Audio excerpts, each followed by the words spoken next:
بسم الله الرحمن الرحيم والصلاة والسلام على نبينا محمد وعلى آله وصحبه أجمعين. In this video, as part of the CS316 course Introduction to Data Science and AI, I will demonstrate how to use NumPy arrays and key linear algebra concepts such as the dot product, the normalization, and the cosine similarity to build a simple yet effective semantic search engine.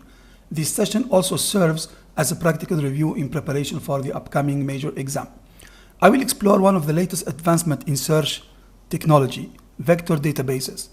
Together in this lecture, we will construct a vector database known as a vector store by converting words into vectors, which we also call embeddings, using a basic embedding model, the word2vec. Throughout this tutorial, we will showcase the power of the dot product in retrieving and ranking vectorized documents, drawing parallel with modern approaches like retrieval augmented generation used in large language models. Okay, so let's get started. Topic today, as already discussed, it's semantic search engine. Our objective is to create a semantic search engine with vector databases and word embedding. So first of all, we need to have a word embedding, to install a word embedding. And for this, provide this instruction to install Gensim, which is a library, that allows to load pre-trained word embedding models like word2vec or Glove. So the second step here, also we provide the code. We're going to download the Glove model. There are different type of models. We can also have word2vec or fast text. But for this simple example, we're going to have a simple embedding model with an embedding size of 100. So now the model is loaded, and we can see that the number of words in the Glove model is 400,000. It means it was trained on 400,000 words. And let's see what is a word embedding. Now, applying this model to a word is going to convert the word into a vector. And we already know that everything in machine learning, in deep learning, we need to have vector of numbers or float numbers. So the embedding model, it's a technology that is used to implement a search. And this is what we are going to discover in this practical lecture. And also, you can see that the embedding models were constructed in a way to capture the similarity of words that have close meaning. So let's observe now, if we look for the word most similar to computer in the Glove dictionary, we're going to have computer, computers with S. We can have software with a similarity of 83%, technology with a similarity of 76%, PC with a similarity 73%. So we can see here the Glove model is able to know which words are close to the word computer, and this can be for any other word.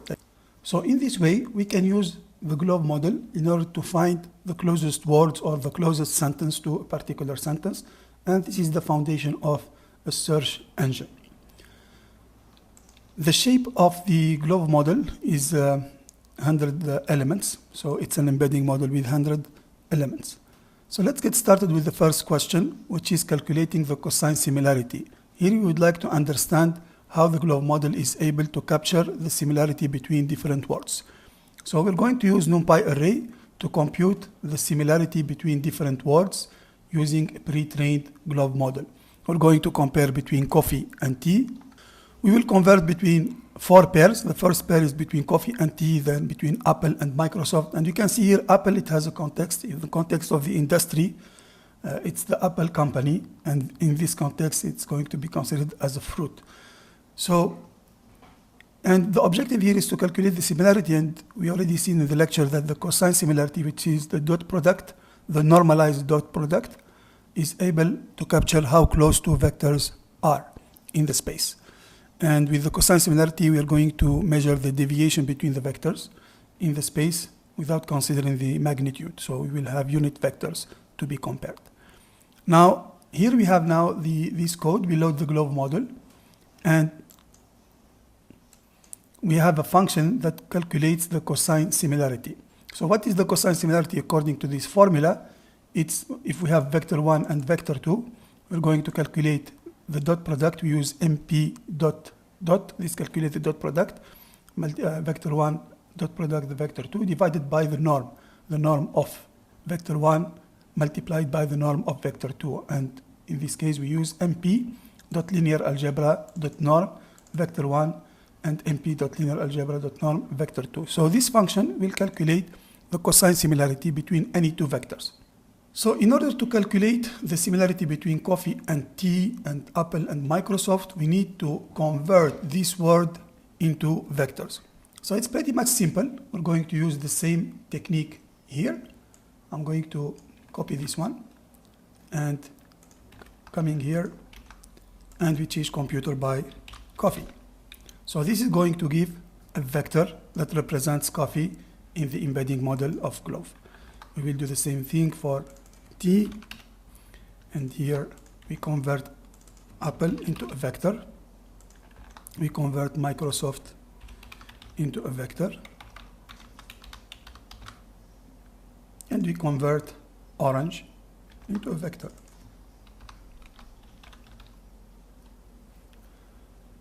And that's pretty much it. So I have already the model loaded, so I don't need to do that again to avoid the time.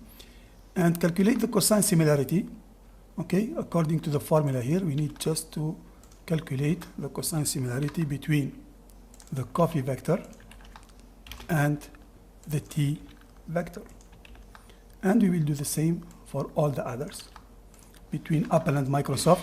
So I will bring Apple here and Apple here, and this is for Microsoft, and finally with orange. So let's calculate, and we will find the following similarities between these different words. So now, how do we interpret these similarities? Now, if we look to the similarity between coffee and tea, we found it is 0.7733. So it's 77%, which is a high similarity, indicating that both are closely related, as beverages often discussed together in similar contexts. So this embedding model, it has learned from the large corpus of data that has been trained on that coffee and tea usually they come within a similar context. This is why they have high similarity. Now let's look at Apple and Microsoft. Basically, when we talk about Apple, maybe we will have the first glance, it's a fruit, but Apple also is a company which is similar to Microsoft. And this is why here we have 74% of relationship between Apple and Microsoft, and that makes sense because there should be a lot of text where Apple and Microsoft were discussed as a company in similar contexts. So this reflects their association as major tech companies with a common context in the industry. Now looking at Apple and Orange, it has a little bit weaker relationship, although both are fruits, maybe because also Apple was not only discussed in the context of Orange, it was also context in an industrial context. This is why it's probably a little bit away from some other fruits. Also, there are so many other fruits. Maybe Apple was discussed in a context not necessarily with Orange, but still there is a relation of 50%, which means it's a moderate similarity, capturing their shared category as fruits, but affected by Apple having multiple meaning as well as fruit and tech. And also looking at the Apple and coffee, this is pretty much far away. So it has a lower similarity as they belong to different categories, fruit and beverages, despite the occasional overlap in context like the food. So these results show how word embedding capture varying degrees of semantic relationship based on the context. Now let's move to the next exercise. Of course, here there is a refresher about the concept of axes when we calculate the mean. Usually, for example, if you have to calculate the mean of a multidimensional matrix, you need to choose which axis to consider. For example, in this particular case, if I have a matrix, a two-dimensional matrix, if you make the mean over axis equal to 0, so this means you're going to average considering the column-wise. Now, if I take the mean of the columns, np.mean apply to the array and axis equal to 0, I'm going to calculate 1 plus 4 plus 7, and this makes 12 divided by 3, we find 4. And making the sum 2 plus 5 plus 8, it will be 15 divided by 3, it's 5, and also here 6, because we'll make the average over the columns. Now, if I choose axis equal to 1, we're going to make the average over the rows. So in this case, np.mean array axis equal to 1, this 2 is the sum, 1 plus 2 plus 3 is 6, divided by 3, it's 2. Then 4 plus 5 plus 6, divided by 3, it's 5. And finally, 7 plus 8 plus 9, divided by 3, it's 8. Okay, let's move to the next question. Okay, coming back to the original problem. Our objective is to build a vector database. Okay, but first of all, let's understand how to convert a sentence into a query. So why is that? Because usually when you want to make a search engine, people will usually write a question, and this question is a sentence that is a number of words, a couple of words that will form the sentence. So in this case, we need also not only to vectorize the words, but we need also to vectorize the sentences. And we will develop a Python function that converts a given sentence into a vector, and we will use a very simple approach. We're going to calculate the embedding vector of every word, and we will calculate the average of all the vectors of the words in a sentence. This is not, of course, the best way, but it works. Actually, we're going to demonstrate that it works in these simple scenarios. We know now semantic search and embedding models use more sophisticated techniques, using transformers, using machine learning. But this is a simple way just to practice about dot product and NumPy array and understand the basic concept of similarity between the words. So usually in machine learning and natural language processing, we need to do tokenization, which is splitting the sentence into different tokens. In our case, we're going to split the sentence into words, and this is simple, just to have a very simple way. Then we remove the punctuation. This is pre-processing. We can remove the punctuation and convert all the words to lowercase to ensure the consistency with how words are represented in the embedding model. And after that, we will convert every extracted word from the sentence into a vector, and we will calculate the average of all vectors to get a single vector that represents the entire sentence. So how to do that in Python? We're going to write a function that is called sentence to vector that performs the above steps. This function should take the following argument. It will take a whole sentence, which is a string representing the input sentence, and it will return an embedding model, which is a pre-trained word embedding model. In our case, it's the glove model. Okay, so sentence to vector now. So first of all, we need to tokenize the sentence. How to do that? We can use a simple tokenization technique. I'm going to make lowercase. I didn't remove the punctuation, but this is possible. And then we will use split. So this is going to split the word into multiple, the sentence into multiple words. For example, in this case, we will have something like tokenize. If I consider this is a sentence, okay, it will, and then the sentence. We're gonna make it as a list, and of course here should be considered like this. So this is the tokenization, is splitting the sentence into different words. And the second step is to retrieve vectors for each word in the sentence. So the easiest way here is to use a list comprehension. So we're going to create, or we will apply the glove model. Okay, here we have the glove model that we have used before. So I'm going to bring it, the glove model, and I will apply the glove model to every word, okay, to every word in the sentence, okay, for every word in the list of words above here.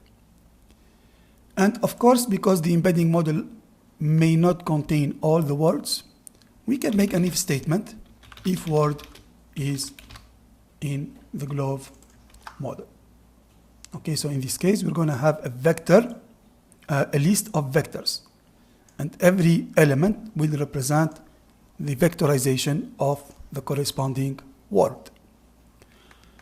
Okay, now the next step is to calculate the mean of the vectors. I'm going to have here a vector, okay, over a column, then another vector, then another vector, one after the other. So in order to calculate the mean, since we have NumPy array, we're going to use mp.mean,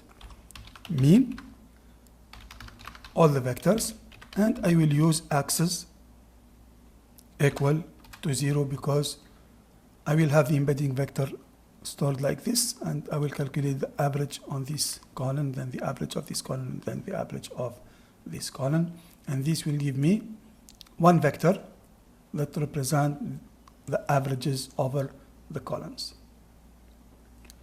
So otherwise, return a 0 vector if no word matches. So we can do np dot zeros, okay, and the size of the model. So we have the globe model dot size. Okay, now we have the function sentence to words. Now having this sentence, this is an example sentence or a sample sentence. I'm going to create a query vector, and this query vector will represent the conversion of that sentence into a vector. So let's execute this one. And this is what we find. Okay, so this vector now represents an embedding of the following sentence. And now why we do that? So we can create a chatbot. We can create a data set where we can store a lot of information, and then we can use semantic similarity to fetch information from a vector database. So this takes us to the first question: create a vector database for questions and answers. And the objective is given the function sentence to vector that converts a sentence into a vector representation using a pre-trained word embedding model. Your task is to use this function to create a simple vector database for question-answer pairs. So what is our question answering data set? Here we have a list of JSONs, and this list contains a question. Every JSON contains a question and its corresponding answer. And imagine that you want to make like a chatbot. When you ask a question, it will find the closest question and then provide you its corresponding answer. Of course, this is a very simplistic use case. Now, our objective is to do what? We need to create a vector database, or what we call also a vector store. And we are going to iterate over all these pairs of question and answers, okay, and convert both the question and convert the answer to vectors, their vector representation using the sentence to vector function.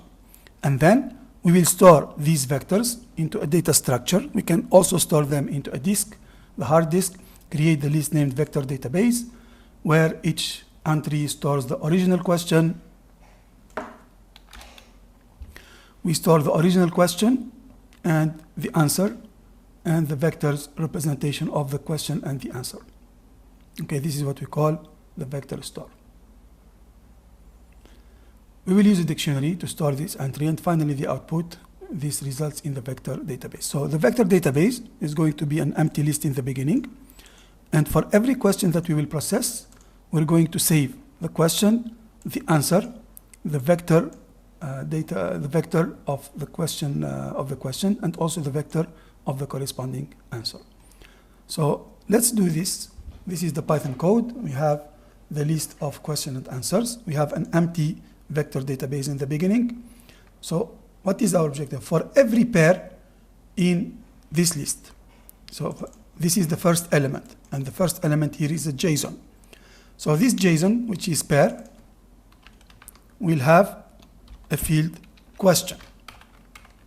So I will access, for example, the first element, and then I need to convert this element into a vector. How to do that? We're going to use our method sentence to vector. So this will convert the question into a vector, and I will do the same for the second field of the element. So in this case, this for loop is going to convert all the question answers into vectors.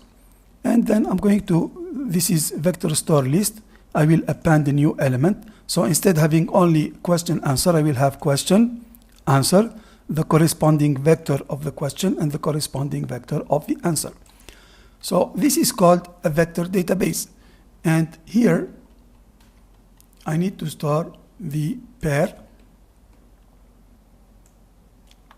question, okay, and the pair of the answer that I have taken from the original list. and the question vector is here, and the answer vector is here, and this constitutes the vector database. So let's look at the vector database now. It will be a vector of 10 elements, and you can see, look, for every element we have the question, what is machine learning? We have the answer, machine learning is a field of artificial intelligence, and this vector now corresponds to the embedding of that question. Of course, using the model that you have considered, sentence to vector, which take the average of all. So we're going to calculate the embedding of every word, and then we calculate the average, and this results in the question vector. And we have also the same, the answer vector. And this is done for all the 10 questions. So this is called the vector database, which we can use right now in order to make search. Okay, and does it mean search? Try to find the most similar question and identify its corresponding answer. And this takes us to question number 5, implement a function to find the most similar answers. We need to create a function that can identify the most relevant answer from a vector database given a query. The function should compute the cosine similarity between a query vector and the vector stored in the database related to the questions. And finally, okay, now this is the process. We will have a function, find the most similar answer. We take a query. We take the query, we take a vector database, okay, and we convert the query using sentence to vector. And then we calculate the cosine similarity between the query vector and all the questions vectors in the vector database. After that, we try to identify the index of the question that has the highest similarity. It means this question is the closest to our query. And if we find that closer questions, we're going to select its answer as the best fit, okay, answer to our query. So let's try this. First of all, we need to implement the cosine similarity. It's already implemented here in the top, so I'm going just to bring that information from our implementation here. Okay, this is our implementation of the cosine similarity. So I'm going just to bring it here and find the most similar words. So what we need to do first, we need to convert the query vector. We need to convert the query into a vector, sentence to vector query. So this will provide us an embedding of that query. And then we need to find the similarity using a list comprehension. Okay, how to do that? We're going to apply the cosine similarity. We will make a vector or a list of cosine similarity between the query vector and every question. Okay, and every question in for every question in the vector database.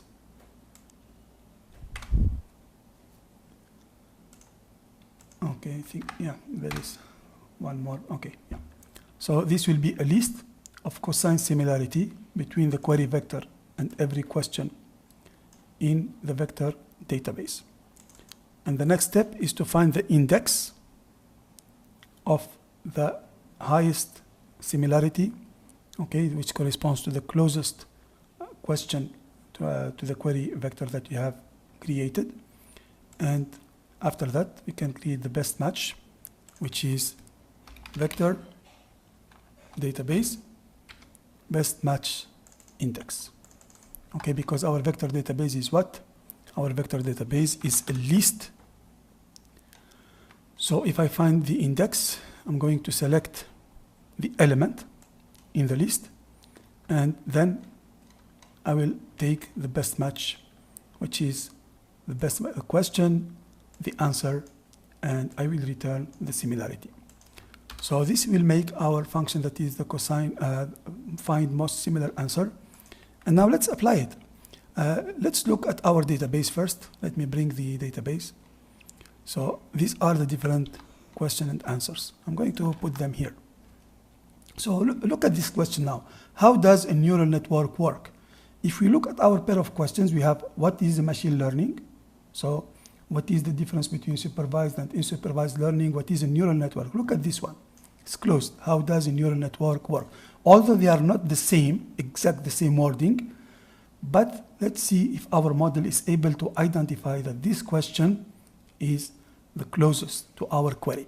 Now, these steps. Now, the most similar question is, what is a neural network? Yes, it was successful. Now, it found that this one is the closest question. And the answer, so it will provide the corresponding answer to that question. And the similarity is 0.94. It's because they share a lot of common of words. Imagine that I change this question. I want to learn machine learning. Can you help me? This is a little bit more complex. So let's execute this one. Okay, it found that what is feature scaling and why it is important. Okay, it didn't detect this one. It has machine learning, so it detects what is feature scaling and why it is important. Of course, now we can see some limitations. It's because we have used a very simple way to create an embedding for the sentence. It's just an average, and the average may lose some of the important information to make a correct mapping. But now, for example, if I make this one a little bit smaller, now because I have added a lot of words, I want to learn machine learning. And now, yes, it was able to find what is machine learning and as the closest match. So you can see now this works, but it's not very robust, and this is why in the machine learning community they come up with a lot of different tools to find the very appropriate semantic search algorithms that try to find the best context related to a particular query. Okay, that was a quick video just to illustrate the concept of semantic search by applying the concepts of NumPy array, the dot product, the cosine similarity, and normalization. Thank you, and see you in next lectures.